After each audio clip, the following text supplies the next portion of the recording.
All right, welcome. Think of this as your personal briefing. Today, we're doing more than just looking for some random dividend stocks. We're actually building a framework to find the great ones, the kind of companies you can feel good about holding for the long haul. Our goal here is to really understand the why behind a solid, durable income portfolio. So let's jump right in. So, this is the big question, isn't it? For any income investor, the real challenge is finding companies that can not only pay, but reliably grow their dividend year in and year out. And the secret, well, it isn't just buried in a spreadsheet, it's actually in the business itself. And it all boils down to one absolutely crucial concept. And this is it, the economic moat. Honestly, this is the single most important factor I look for. You can think of it like a fortress protecting a company's profits from all the competitors trying to break in. Now, for us as income investors, that fortress is exactly what protects the dividend. It gives us the confidence that the payout is not only safe, but that it can keep growing for years to come. Okay, so let's put this idea to the test. Our first case study is Air Products and Chemicals.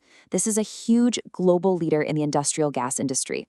We're going to take that moat-focused lens we just talked about and see exactly how this company stacks up for a long-term income portfolio.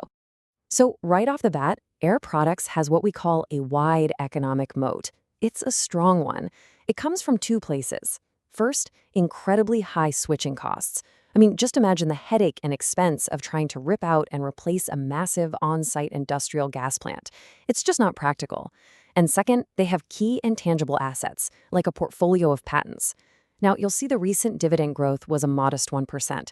That tells me management is playing it safe right now, prioritizing stability over huge payout bumps. 44. That's a powerful number, right?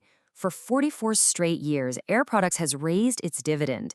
This isn't just a statistic, it's proof of the power of that economic moat. And it's a crystal clear signal that management is committed to returning cash to shareholders. That's exactly the kind of track record we love to see. But here's the crucial part we can't ignore: valuation. Right now, the stock isn't trading at a discount to our fair value estimate of $309. And that means we don't chase it. Air Products is a perfect example of a top-tier, high-quality company that absolutely belongs on your watch list. We just have to be patient and wait for a more attractive price to get in. Okay, let's move on to our next case study and see how the story changes. We're now looking at Fidelity National Information Services, or FIS.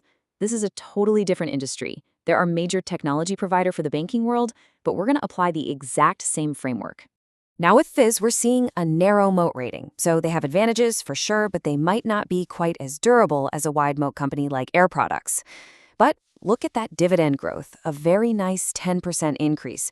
This tells us something important is happening. It reflects a strategic shift inside the company. They're deliberately transitioning into more of a cash cow business with a real focus on returning capital to shareholders.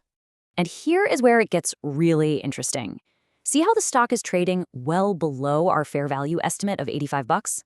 For an investor who's focused on both value and income, this kind of situation, where a company is shifting its focus to shareholder returns and it also looks undervalued, is definitely worth a much closer look. This could be an opportunity. All right, for our last case study, we're going to go international. Let's break down Roche Holding, the Swiss healthcare giant. These guys are a leader in two absolutely critical fields: biotechnology and diagnostics. That combination gives them an incredibly powerful position in the global healthcare market.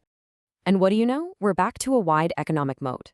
This one is rooted in their dominant market position and, just as importantly, a powerful pipeline of innovation. Roche also recently increased its dividend, and we see its American shares, or ADRs, as being worth about $57. It's that leadership in both biotech and diagnostics that really creates a powerful, lasting advantage. This quote really nails the long-term story for Roche. This isn't just about the profits they're making today. It's about the fact that they are literally shaping the future of medicine. And that kind of long-term vision is exactly what you need to support a reliable, growing dividend for decades to come. Now, this is really important. Anytime you invest internationally, there are extra things to think about. As a U.S. investor buying Roche, your dividend is paid once a year, and it's paid in Swiss francs, which then gets converted to dollars. You're also going to run into some ADR fees and foreign tax withholding. Look, the key takeaway here is simple but crucial. Talk to your tax professional. They can help you understand exactly how this will impact your personal situation. So let's bring this all home. Based on our framework, we can now sort these companies into a couple of useful buckets.